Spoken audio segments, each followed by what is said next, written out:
Trembling, heart racing, for the 5th time in 10 minutes, he rehearsed the words in his mind. Can you pretend to be my wife for 1 week? The sentence sounded absurd, desperate even, but desperate was exactly what Daniel Parker was.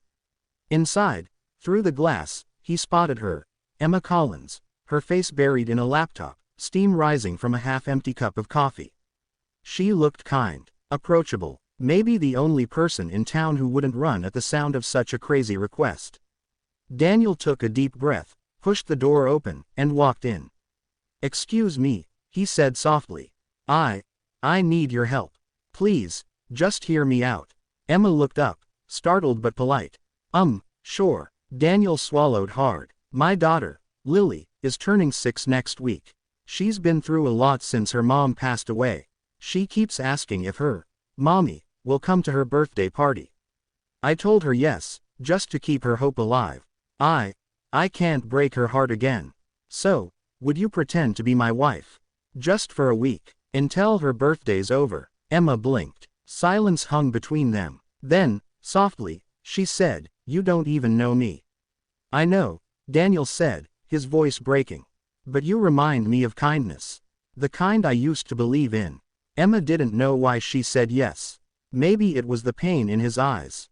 Maybe it was because she'd lost someone too, and she knew what loneliness sounded like. Whatever it was, by the next day, she found herself standing on Daniel's porch, wearing a borrowed smile and holding a box of cupcakes. When Lily opened the door, her tiny face lit up. "Mommy," she whispered. Emma's heart clenched. She knelt down and hugged the little girl. "Hi, sweetheart," she said gently.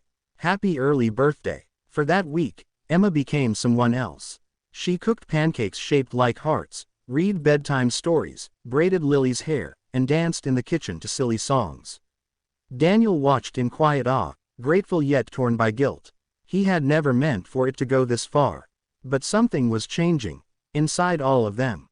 Each night, after Lily fell asleep, Daniel and Emma talked for hours on the porch. About grief, about hope, about the little miracles that make life bearable. They laughed more than either of them had in years. And yet, every beautiful moment carried a ticking clock. Because the week would end, and with it, the illusion.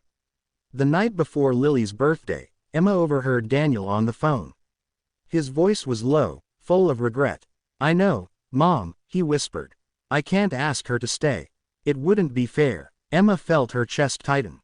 She had promised herself not to get attached.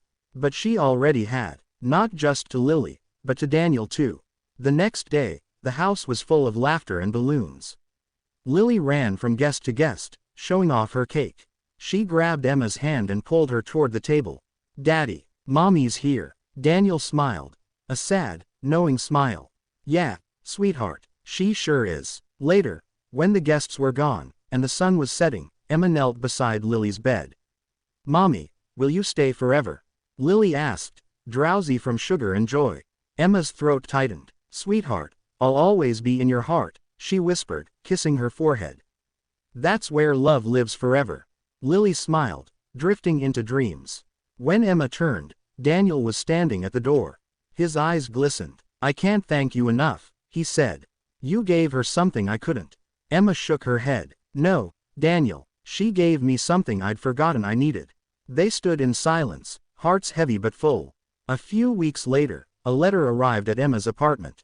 Inside was a child's drawing, 3 stick figures holding hands under a rainbow. Above it, in shaky crayon letters, it read, "My family, Mommy, Daddy, and me." Tears filled Emma's eyes. On the back, Daniel had written, "You didn't just pretend to be my wife. You reminded us what family feels like. Thank you for giving Lily her birthday, and giving me hope." Months passed, and one bright spring morning, Emma returned to that same cafe.